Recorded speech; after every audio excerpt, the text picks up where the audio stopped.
Hey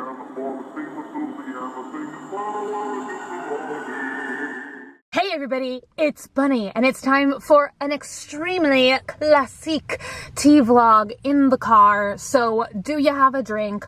Are you sipping on it? I'm actually drinking a pink drink today, so I'm not even drinking a tea. Also, really quick, I know that this is supposed to be a spooky vlog, but I wanted to show you guys this super cute backpack purse. Look at him. He's a little donut, and I think it's really cool that it's clear in the middle. I know we recently established how much I'm all about clear, but you can like actually see your stuff. I was gonna say see your stuff when it goes like this and you walk, but who the hell is walking like this? Today I am going to tell you about these two crazy dreams I had last night. What the hell? My clock in my car. Wait, can I capture this? Why is the time just going backwards? Also, really quick, before we get started, if you're not subscribed already, go ahead, hit the button down below, subscribe, become a member of the Swamp family. Each subscription extends my life by 5 minutes. I don't know if I've ever said it or not, but I'm kind of a person where I maybe place a lot of importance on dreams, always trying to interpret my dreams. I'm not like living my life based upon like what I'm dreaming. I do kind of try and evaluate like why my brain would be cooking up these little scenarios, maybe what some of the symbolism is in them, or maybe like things that I'm struggling with that are deep-seated in my brain and coming through my subconscious to maybe help me to like focus on the things that I should be focused in my waking life. I don't know how hippy-dippy that sounds. I just kind of like to bounce off a lot of these dream scenarios with you guys. We've got a lot of like Swamp Family dream decoders out there. I feel like part of the reason why I wanted to bring this dream to you guys is I wanted to say a huge thank you to the responses and the things that you guys were sharing with me in my last kind of like tea vlog video that I made a week or so ago now, where I was crying and I was telling you guys how I had just lost my aunt, just kind of sharing some stuff that I had been holding on to secretly for a very long time. Honest to God, the comment section in that video and the openness and the amount that you guys were sharing with me has definitely changed my way of thinking about how I should potentially deal with things in the future, how it's better to be more open and to share even emotions when they're unpleasant and raw instead of always trying to just like stuff them down inside. I can't say that I'm just gonna be like a whole nother person now, because I don't feel like that's how life works, but it definitely has changed my way of thinking and my perspective to now like tilt more towards the openness sharing angle instead of just immediately like always dialing it back and saying like share less, talk about it less. I feel like it's you guys that gave me the courage to be more open to share things like this, and also the fact that you guys were so open and willing to share a lot of the stuff that y'all are going through and have been through. It really made my heart feel full of love. I love you guys. I love this community, and I'm so happy to see that you guys are comfortable with sharing things with me and sharing things with each other and talking each other through hardships and stuff that y'all are going through. I don't know. I have now gone on and on and on, but the reason that I kind of wanted to talk about all of that is because the first dream is in regards to my aunt that just passed away. And for a while, I feel like I was feeling really sad, extra sad about it. Because normally once somebody in my life that especially I'm so close to has passed, pretty immediately I always like feel some part of them still around. Like I have dreams about the person a lot, or there will be a lot of things that pop up in my life, like just funny little coincidences or things that I'll see or hear that reminds me of that person. Like I said, that's happened every other time to anyone who's ever passed in my life except for my aunt. when she just passed. Like, I've had no dreams. I've had a couple little things come up. Like, I opened a Swamp Family mail unboxing. Like, I unboxed several boxes. You guys haven't seen this video yet because of course I haven't edited it yet, but somebody sent me like a little thing of paint. You guys will see it. And so seeing this little thing of paint, like, that to me was like a little coincidence, a little sign. And I know it sounds silly because I know some of you guys don't believe in like the spirit world and stuff at all. It made me feel bad because it just started me like questioning, like, was I not close enough? Is this person upset with me? Is there something else I could have been doing? I should have been doing? Like, it just made me, and I know how silly this sounds. I know a lot of you guys out there are just shaking your head right now, but it made me just question, just, I don't know, you know? And like, part of me did feel more at peace about it because it sort of made me feel like, I felt like the more that I dreamt about somebody, or the more that I would like just feel their presence around me and stuff after their passing, the less that they were maybe able to just assimilate into the next stage, like lots of unfinished business, maybe stuff like that. And so I felt like that was kind of the flip side of the coin, is I really felt like maybe my aunt was just immediately completely at total peace. And I don't want to get into like too private family medical things and stuff because I just feel like that's private. She definitely does have a lot of family on the other side, and you know, she had been sicker overall the past, you know, 5 years or so leading up to her passing. I'll just say, like, I got a weird feeling a few days before she passed, and thank God I'm wearing sunglasses because I don't know why saying this just makes me feel sad, but I had a feeling that she missed her mom and dad. So that would have been my grandpa and my grandmother, who I never got to meet, unfortunately, because she passed before I was born. I got that feeling, and then it was so weird that she passed a couple days later. So I don't know, like, part of me made me kind of internalize it and made me feel worse about the situation, like there's something wrong with me, or there was something wrong with our connection. And then part of me felt good about it because I was like, oh, you know, she's probably just reconnecting with other people, and she's now so happy where she's at now that it's kind of like there's not really any of that limbo. Given that whole backstory, I had this dream, and when I woke up from it, I felt so much happiness and so much relief. But the scenarios in the dream were both happy and sad. And I'm going to get a little detailed here. So this, I know this video is going to be kind of long already, but I am the kind of storyteller, or when I'm reading stories, like, I like to have as much detail and setting in Fair Verona where we lay our scene as possible. That's what I like. So that's how I just tell my stories. So this is the dream I had. When my grandpa was alive, I feel like that's when holidays really actually meant something to me, because it would just be a relatively big group of us getting together, all my aunts and uncles at my grandpa's house, my mom and dad. It would just be like such a big, fun time. I'm sure many people like family barbecue get-togethers, but like every single holiday, we would be at my grandpa's house with the whole family. And even people's birthdays, like me and my aunt, we would always have like a joint family birthday party at my grandpa's house because we were born, my birthday is August 3rd and her birthday was on the 9th. And so my grandpa never had a fridge that like dispensed ice. And so like his garage was kind of like always a big part of family gatherings, because not only did he have like a woodworking shop that we would just kind of be in and out of, and like he'd be showing us the projects he'd be working on, all kinds of stuff like that, but everybody would constantly have to come in and out of the garage to get ice. Family was coming over, we would get these big igloos and just fill it with ice. And I don't know why, like sometimes the most mundane, I am just like the most mundane things bring me joy, but that was like one of the highlights I remember of all these family gatherings. And maybe it's just because that was kind of like my special job to do when I was little, and then I just continued to do it still when I was an adult participating in family gatherings.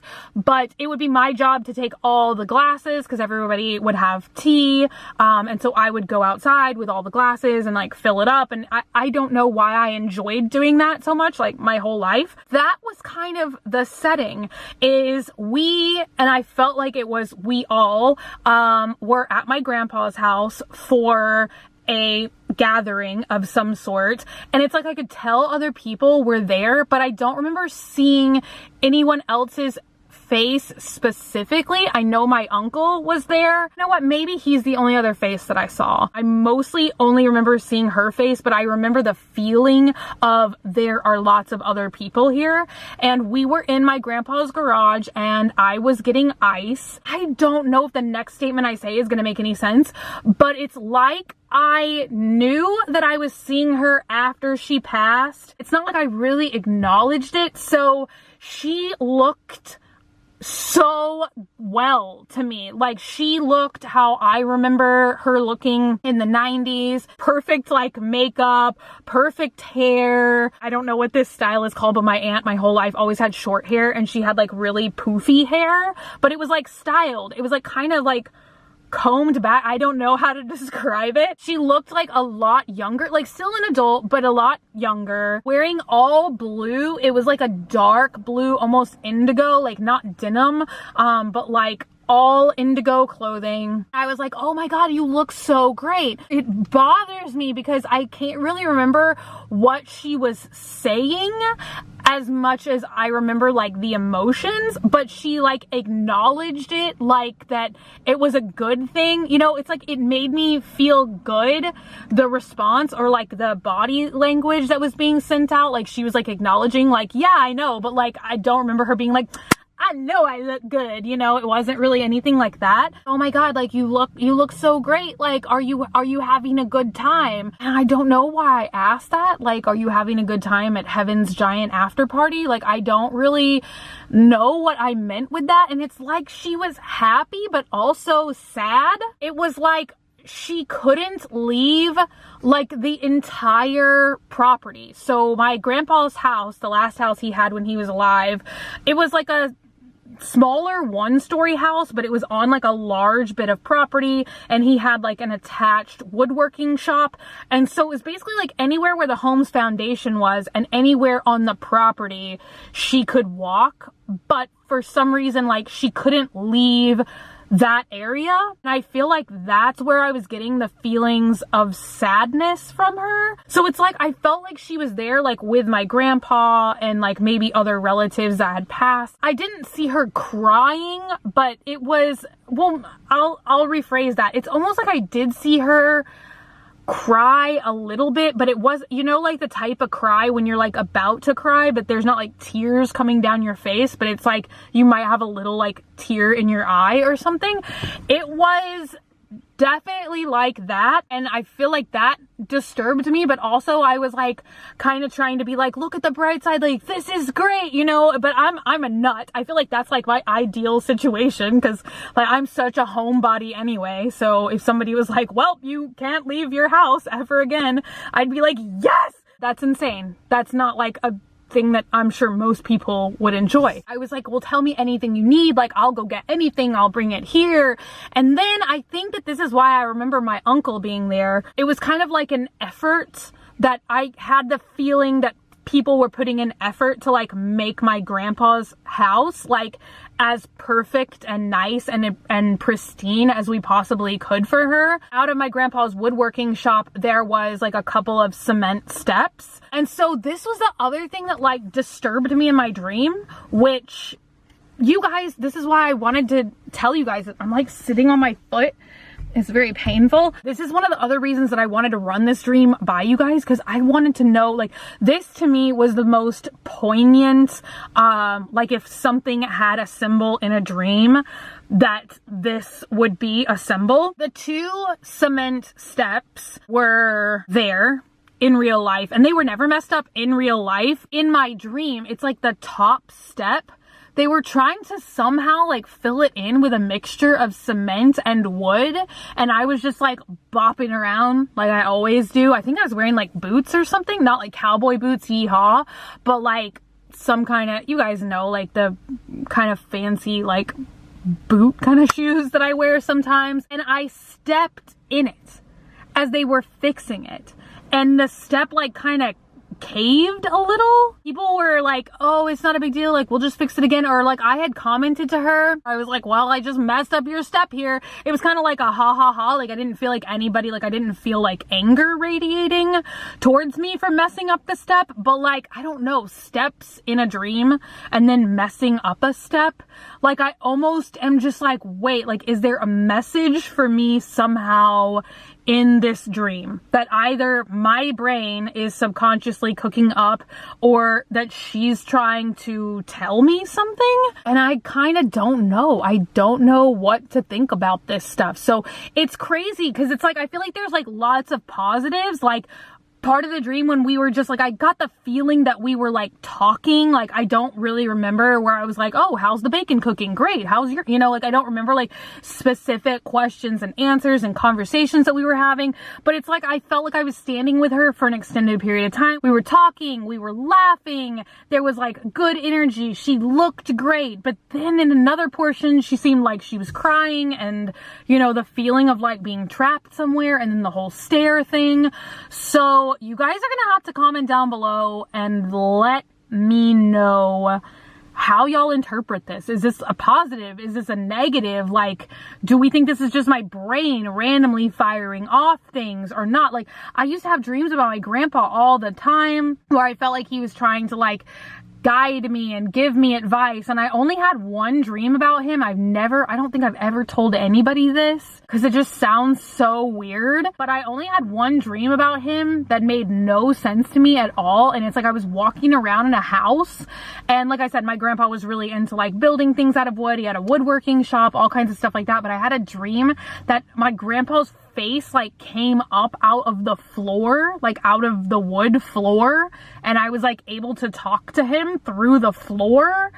Really kind of weird, kind of out there, definitely harder to like get a clear feeling or an interpretation from that dream as well. I almost want to say that's kind of one of the last dreams I ever had dreamt about him, because once again, I feel like that's kind of a thing, like once somebody kind of passes, like there will be a couple month window where I will have dreams with this person, and then I just feel like unfortunately they kind of like go off and become more distanced from me. Oh my god, now I just had like a random flashback of trying to talk to my grandpa. Oh, like do you ever just have flashbacks that like hit you all of a sudden and it like just almost like stuns you? But I remember I went to my grandpa's old house with my dad. I had a ghost box, and so my dad and I went to my grandpa's old house, and we were trying to talk to him in my grandpa's old bedroom.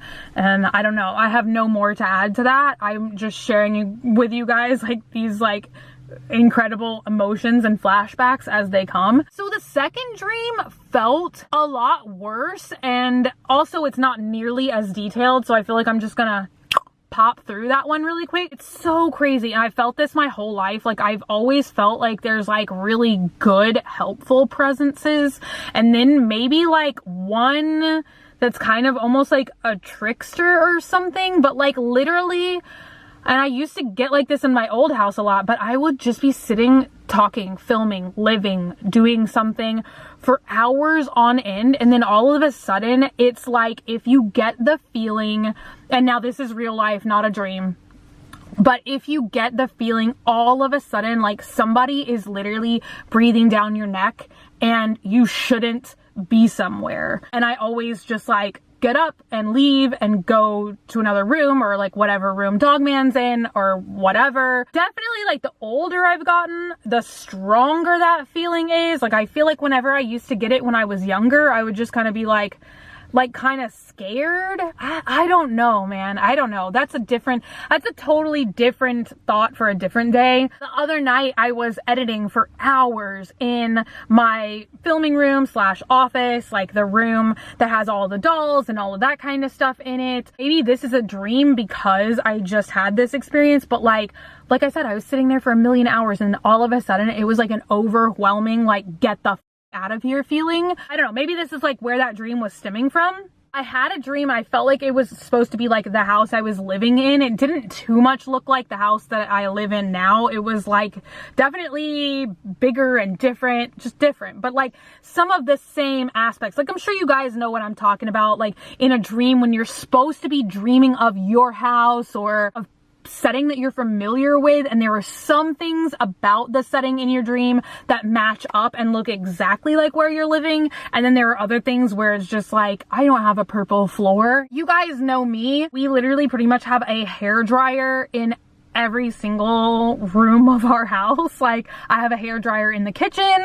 Dogman even keeps a hairdryer like in the actual like toilet room because that's where he dries his hair. Like, you know, every bedroom. In my office, like, I just have a hairdryer everywhere. I've already done a million vlogs about hairdryers, but hairdryers is like the #1 object in my life, my complete source of comfort. You know, when people like hypothetically ask you and they're like, okay, you're stranded on a desert island and you can only bring one thing. Like, I always pick hairdryer because I feel like that's the one thing I can't live without. Like, I'm terrified of a zombie apocalypse because I'm like, what will happen to the use of hairdryers and will I still be able to use them? Do you see what I'm saying? Like, it's the #1 comfort object that I cannot live without is a hairdryer. And without just repeating that whole diatribe, everything about a hairdryer comforts me. And so it was like terrifying and terrible things started going on with the hair dryers in my house. Do you know when it sounds like something completely stupid and mundane, but it feels very threatening? Because like when these hair dryers were like going off, like I felt like it was an attack on something that brings me comfort. Like, it was the feeling that this force and this energy was like doing something negative and frightening to something that brings me comfort. Sometimes, especially when something scares me, I become like a very emotional person, especially paranormal stuff, like auditory. Like, I know I've said this in other videos, but like anytime I was investigating and I would just get an EVP, it wasn't even necessarily that what was being recorded was sad or bad or anything else, but it just like automatically triggers tears to my eyes. I don't know why I've always been like that. That is the feeling that I was having in this dream. And it's so silly, but I felt like I was trying to record in my dream because I was like, oh my God, like I've got to capture this. I'm going to try and film with the phone. I'm going to try and like show people that these things were happening. And then the other thing that just doesn't make any sense is like cars were being parked on the roof. So like we've got a bunch of different cars in my family. This one is so hard to explain. The details aren't as linear or as crisp as the first dream. I could tell that the place that I was meant to be in was like my office slash filming room, because that room kind of has an odd shape. And so like, and there's a window in it. So you can see like a little bit of the roof from the window in the office. And so I was able to see that like cars were just appearing on the roof. It literally looked like the Halloween Jeep is the car that I remember seeing the most. And it would just like appear on the roof, and I would like run and try and like go get my mom or something and be like, look, like I just wanted somebody to see this. Anytime that I would get people to turn around fast enough to like try and see this car on the roof, because I'm like, there's no way, there's no physical way that a human being can just like magically have a Jeep levitate and park on top of a roof. But it was like for so long in this dream, I was just like, look, like I'm not crazy. Like, look at what I'm showing you. Nobody would ever see it. Nobody would ever see it. And like, for whatever reason, like the phone was constantly not working. So I had no way to film it. And like, I couldn't get the phone to take a picture. Like, it was like, I wasn't able to like get proof, and it was driving me crazy. That one was kind of weird. I just woke up and I felt like kind of uncomfortable from that one where I felt good from the first one, overall good. It's weird to me that it's like I almost had like 2 paranormal dreams back to back, and like one feeling like a good positive energy and then the other one feeling like it was coming from like a very negative place. Before the camera dies, those are my 2 tales today. You guys have to let me know what you think, what you feel. If y'all have any advice for me about what some of the symbols might mean or what they might be relating to, like just in a waking life, I would be very appreciative and very curious. So leave those comments down below. Don't forget, subscribe, hit the bell, turn on notifications, select all. It definitely helps my channel out quite a bit. That and leaving likes and comments absolutely helps. So thank you guys so much. I really appreciate the support. If you stayed all the way to the end, I really appreciate you guys listening to me and my crazy dreams. Thank y'all so much for sharing some time with me today, for sitting down, listening, perhaps sharing a beverage. But that's it for me today. I love you guys so much, and I will see y'all again very, very soon.